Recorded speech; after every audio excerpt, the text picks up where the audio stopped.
ప్రపంచ కప్ మహిళల కబడ్డీ టోర్నమెంట్లో భారత జట్టు విజేతగా నిలిచింది. బంగ్లాదేశ్ వేదికగా జరిగిన మెగా టోర్నీలో రీతూ నెగి సారథ్యంలోని భారత జట్టు అజేయంగా ట్రోఫీ చేజిక్కించుకొని మట్టి ఆటలో మన ఆధిక్యాన్ని చాటింది. సోమవారం జరిగిన ఫైనల్లో డిఫెండింగ్ ఛాంపియన్ భారత్ జట్టు 35-28 పాయింట్ల తేడాతో చైనీస్ తైపీని చిత్తు చేసింది.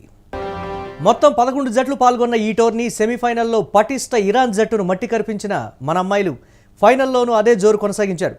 మ్యాచ్ ఆరంభం నుంచే ప్రత్యర్థికి ఏమాత్రం అవకాశం ఇవ్వకుండా చెలరేగిన భారత జట్టు అటు రైడింగ్ ఇటు ట్యాక్లింగ్లో ఆకట్టుకుంది.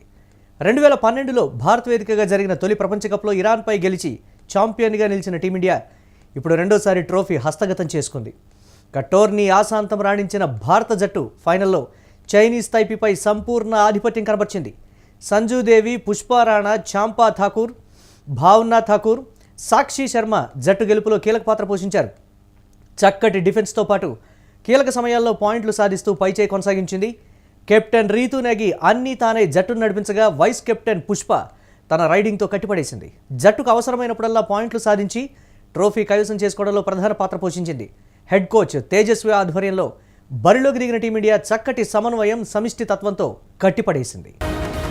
తుదిపోరు ఆరంభంలో చైనీస్ తైపీ గట్టి ప్రతిఘటన కనబరిచే ప్రయత్నం చేసింది. అయితే పట్టు వదలని టీమిండియా మ్యాచ్ 13వ నిమిషంలో ప్రత్యర్థిని ఆల్అౌట్ చేసి 18-15తో ముందంజ వేసింది.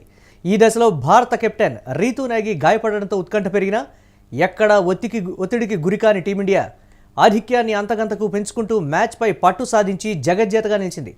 రీతూ, పుష్పతో పాటు చంపా ఠాకూర్, భావనా ఠాకూర్, సాక్షి శర్మ భారత విజయాల్లో కీలకంగా వ్యవహరించారు.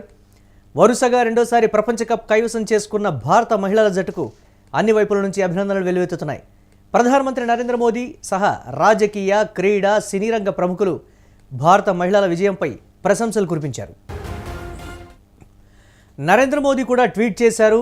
టోర్నీ ఆశాంతం రాణించినటువంటి భారత జట్టులో ఫైనల్లో చైనీస్ తైపీపై సంపూర్ణ ఆధిపత్యం కనబర్చినటువంటి నేపథ్యంలో నరేంద్ర మోదీ ట్వీట్ను కూడా మనం యూటీవీ స్క్రీన్ మీద ఎక్స్క్లూజివ్గా చూస్తున్నాం. కబడ్డీ వరల్డ్ కప్ 2025 గెలిచినందుకు అభినందిస్తూ కూడా నరేంద్ర మోదీ ట్వీట్ చేశారు.